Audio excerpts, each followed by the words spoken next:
قربانی کی نیت کے ساتھ جانور ذبح کرنا ضروری ہے۔ قربانی کا جانور نماز عید کے بعد ذبح کرنا ضروری ہے۔ حضرت جندب بن سفیان رضی اللہ تعالیٰ عنہ سے روایت کرتے ہیں کہ میں عید الاضحیٰ کے دن رسول اللہ صلی اللہ علیہ وسلم کے ساتھ جب آپ صلی اللہ علیہ وسلم لوگوں کو نماز پڑھا چکے تو دیکھا کہ ایک بکری ذبح کی ہوئی ہے۔ تو آپ صلی اللہ علیہ وسلم نے فرمایا، جس نے نماز سے پہلے ذبح کیا وہ اس کے بدلے میں دوسری بکری ذبح کرے، اور جس نے ذبح نہیں کیا تو وہ بسم اللہ پڑھ کر کرے۔ بخاری حدیث نمبر 5500، مسلم 1960۔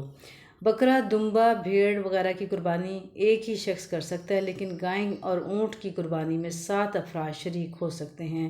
مسلم حدیث نمبر 1318۔ کسی رشتہ دار، دوست یا تمام مسلمانوں کی طرف سے بھی قربانی کی جا سکتی ہے۔ مسلم حدیث نمبر 1967۔ مسافر بھی قربانی کر سکتا ہے۔ کسی رشتہ دار، دوست یا اجتماعی قربانی کو اہتمام کرنے والے ادارے کے ذریعے بھی قربانی کرانا درست ہے۔ ایک بات خاص طور پر نوٹ کر لیں کہ قربانی کے جانور کی رقم کسی بھی دوسرے مصرف میں دینے سے قربانی ادا نہ ہوگی، خواہ وہ پیسے کتنے ہی نیک، رفائی یا صدقہ و خیرات کے کاموں میں دیا جائے۔